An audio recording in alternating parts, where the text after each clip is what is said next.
going to have to do something because they're going to have to fill out the roster somewhere. I'll be honest with you. I can't see them getting rid of Ryan Reeves. I mean, I can see it happening because I'm pretty sure they can create a package where they can get something for him or relieve some cap space there. But why would you let a guy like him go? He's only gotten better since he's gotten here. He hasn't gone backwards. He's only gone forward. He's a crowd favorite. He's all over the city, so he's doing good things with the city as well. I get that. You care more about what's on the ice. But I think the guy that we can probably see going here is Eric Haula. He's coming off of a tough injury last year, which he was pretty much out for a while. Those knee injuries are not that easy to come back from and come back 100% healthy. Not only that, this guy's playing hockey. It's tough to be out there on a bad knee. So I think that could be possibly the piece there that they might try to move and get something out of. But I don't think they should get rid of Ryan Reeves. I think that's one of the pieces they should try to keep. Do you think they should keep him, get rid of him? What do you think? I think they'll keep him. Fan favorite. He's cheap right now. Here's the thing. He's making almost $3 million now. What is he going to want in free agency? I don't think he's that type of player. I don't think he's the type of player that's going to come out and try to command a large amount of money. I think he might be another guy that might take a hometown discount just to stay here. He's got his brewery. He's got his beer going. Why would he want to leave? He could. But what if somebody like San Jose comes and says, hey, we'll give you $6 million to come here? There's no... Come on. You really think he's going to go to San Jose? Oh, my God. Wouldn't that be sweet? Oh, the Golden Knights fans would have a field day at that point. They already thought they won the Stanley Cup Finals because freaking... I'm not even going to get into that. Let's just drop that one. Derek England, right? The unofficial official captain. He's gone. Yeah, 37. We saw his play dramatically dip last year. Huge. He should not have been starting in the Stanley Cup playoffs in a lot of those situations. A lot of that's respect, loyalty. Just retire, Derek. It's not that I don't think you don't have enough. I know you don't have enough, man. What are you going to bring somewhere else? Why not just retire, take a job in the front office? You know they're going to give him one. Yeah. Honest they're opinion. going to keep him around. They're going to keep him around. Malcolm Subban's a restricted free agent. So does anybody want him? He's 25. But see, his situation is interesting, too. I think there's a lot of teams that are probably looking at him because they see the fact that he's behind Marc-Andre and that he wants to play. Not only that, if you look at his record overall, he's a great home record with the Golden Knights. I think he won his first 9 out of his first 10 games at home, which is pretty good. But he hasn't gotten the playing time that he wants. And you could tell that there's something going on there. Mm-hmm. I don't care what anybody says. I don't care who you're sitting behind.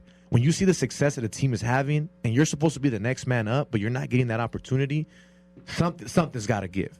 And honestly, I don't see him being around anymore. I honestly think that he might be gone. I think they're either going to try to find a way to get something for him, or I think that there is going to be a team that's going to reach out to the Golden Knights and try to make a move to try to get him. I mean, I don't see him staying here moving forward. It's hard to stay behind Marc-Andre Fleury. Yeah, you're 25. You want a chance. Exactly. Fleury's locked up for 3 more years.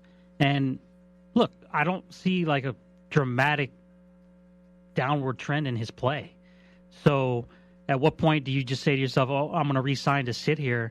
We know that's not really what we're thinking, but maybe it's a situation where he needs to just go find another team. And maybe that situation could be with his brother in New Jersey. I was just about to tell you about that. What do you think about that move? Do you think that shocked a lot of people? People were saying that San Jose was trying to get him. And that didn't go through. That would have been dangerous. That would have been very dangerous. You put him with San Jose, that's scary. Especially after Karlsson just signed that contract over there as well.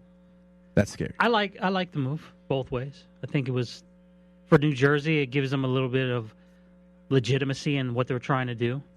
You know, when you draft in the top 3 picks in the last 3 years, you're in a bad situation. But they're slowly getting better. Now you put a veteran presence there. And I like the move from Nashville. It saves them $9 million in cap room that they go out and try to sign a forward. So I'm okay with it. Now, do you think there's any truth in the rumors? You probably didn't see them, but there's Twitter people, there's social media, you know that. Especially Vegas, they like to cause a little bit of a stir. Do you think there's any truth to the rumors that the Golden Knights were trying to trade for PK? I don't see where that makes sense. Where are they gonna get that money to put him? Oh, I know. I'm saying it's crazy, but I heard it out there. You know, that's all. Just gotta ask. No, because then you don't have the money to sign Karlsson. So no way it was gonna happen. No, I don't know. You know, I I don't. People are expecting, what's Vegas going to do? What's Vegas going to do? I don't think they really do anything else now. That was the big. Gustaf's the next one, I assume. But Karlsson was really the big off-season thing that they had to address, and they've addressed it. So, it was your well. You had to keep him, and you kept him. Yeah, I think other than that, it's going to be quiet. You look at the draft picks they got and enjoy rookie camp when it comes out here. I guess what's that coming up here in a week or so? That's the future right there. The Chicago Wolves and their run to the AHL finals. That was pretty huge. That's the future of the Knights, really, when you want to look at it. So they're built for longevity. Again, though, they got to win on the ice. How do you feel about them starting the season against San Jose? What great marketing was that there, man? Tell me. You know the schedule makers. As soon as that series was over, they penciled that one in. It was already set. It's actually opening game, and then it's San Jose's home opener as well. A few days later, yeah. Oh, wow. It's like a home-and-home type of thing? I'm not sure if there's a game in between, but I know San Jose opens their home season against the Knights. They're already publicizing that one. That's going to be fun. I can't wait. I think it's going to be a great season, to be honest with you. But I think people in Vegas need to understand that they got to stop being Golden Knights fans and learn to be hockey fans. Agreed. But you know the struggle with Vegas fandomania, and we'll talk a little about that in the next hour because there's plenty of options, as you and I have always agreed upon. One of the first things we ever agreed upon was always having many, many options in this world, this town does not just revolve around the Golden Knights. And I hate to say it, but Golden Knight Mania is going to take a little bit of a hit next year when the Raiders come to town. And we could talk about that on the other side of the timeout. Halfway through a Super Sunday night. Look at that. Halfway. 90 minutes gone. We'll be back at it in just a few. It's Heatwave Sports, Fox Sports Radio 98.9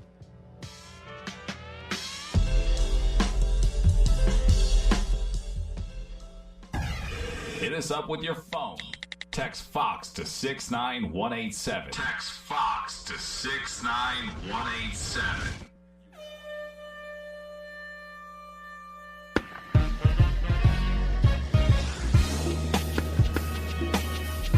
Now back to Heatwave Sports. Before the break, we were talking about Las Vegas, the new sports capital of the world. Professional sports, everybody in professional sports coming to Las Vegas. NBA, Major League Baseball, Major League Soccer, all now the next sport's up, I guess. And Jose, last night I was driving back from a show. I was over at Silverton. I went down. Was it Dean Martin? Is that right? Mm-hmm. And you just start driving down the street, and then all of a sudden it just opens up into this huge mass of metal, which is going to be Raiders Stadium here in 2 years. And I said VGK is going to take a little bit of a hit. There's no doubt they're going to playing the same time of this year. Does that mean that nobody's going to go to the games? No, that's not what I'm saying. They're still going to do well selling out. I'm just saying that for the week, it's not always going to be about the Golden Knights. Because whether you're a fan of the Raiders or not, and I am not, your brother is, you are not, it's still a discussion point, and it's still the NFL, and we're still going to be talking about the Raiders and what's going on. And we've been talking about it since they made the announcement. It's been 2 years almost, right? We're a year away now. And watching that stadium get built and just the progress on it, it really signifies how quickly it's going to be.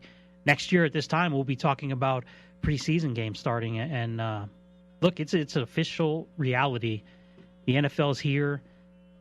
It's going to be crazy, dude. Absolutely crazy. Yeah, man. I was actually driving by there yesterday. I picked up my other two kids that we were just talking about, and they live in Henderson. And on the way back, same thing, 215. I'm hopping on the 15, and it's right there on the left-hand side. Mm-hmm. And I was telling my son, I went to the Aces game the other day, and I'm driving out, and I told him, you're right on the side of the building, and you look across the street, and you got that. You look down the street, you got T-Mobile Arena. And like you said, we are now, I'm sorry, I know the Raiders aren't here yet, and the people aren't going to like it, but we are now officially, in my opinion, the sports and entertainment capital of the world. Before we were the, people said, entertainment capital of the world. We have boxing matches, whatever. We have a lot more now. But what is going to be interesting, Tim, is, like you said it, Golden Knights fans like to come out to practices and do all that. Are these fans going to be going out to Henderson to try to see the players over there? when they're practicing, because that's where the Raiders practice facility is going to be built, I believe, right? Yes. How is all that going to pan out? You know, I know that not everybody in Vegas is going to be a Raider fan, but there's football fans here. You can gamble here. Football, sports betting is the best time of the year. One of the best times of the year in Las Vegas when it comes to betting. So think about how many people are just going to go to the game in general. I think it's awesome. I think it's amazing. I love what they are doing with the city overall because they're all over the city. They're doing stuff. They had a On 11 or 11 On the other day at one of the high schools out here that was sponsored by the Raiders and the NFL. So they're doing a lot with the community.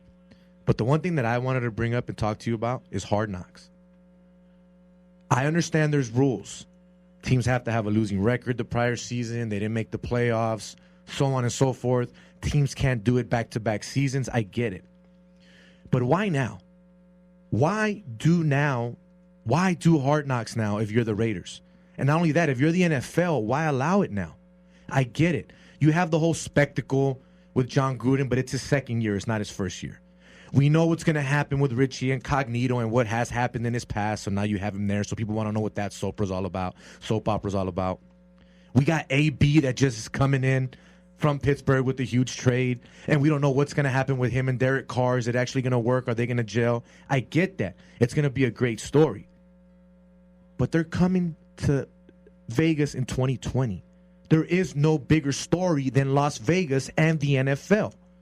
So if you're not going to do it the season that they come out here, there's nothing in Oakland. It's done. So in my opinion, why not change your rules and change the game? Make it a 2-part series. It's the ending of an era because they're leaving Oakland.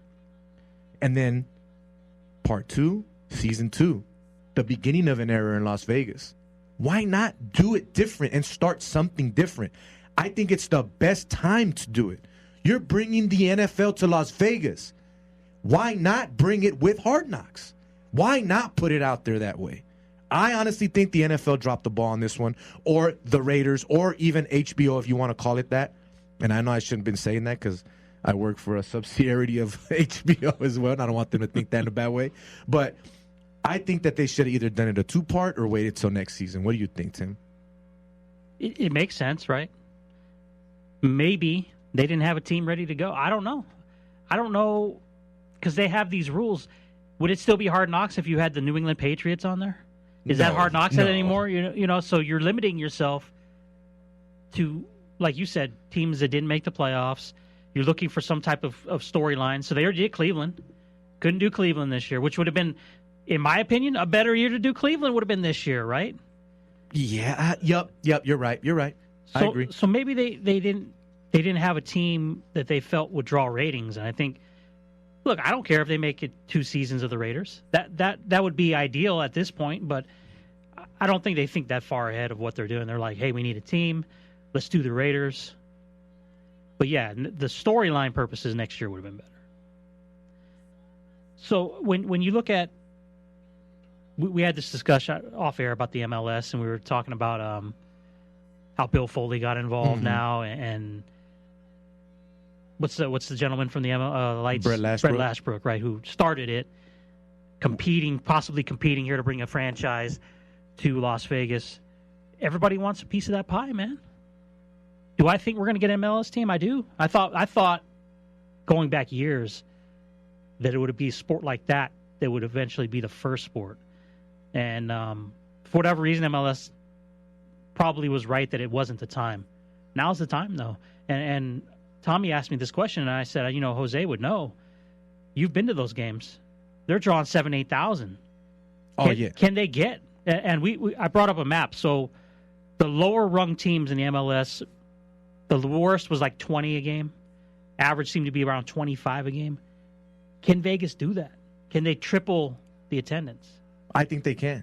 That's a lot of people, man. It is a lot of people. But you know what? There's a lot of Hispanic people out here, and there's a lot of soccer people in Vegas. That's the crazy thing about it that people don't talk about. Not only that, a lot of people come here to play tournaments.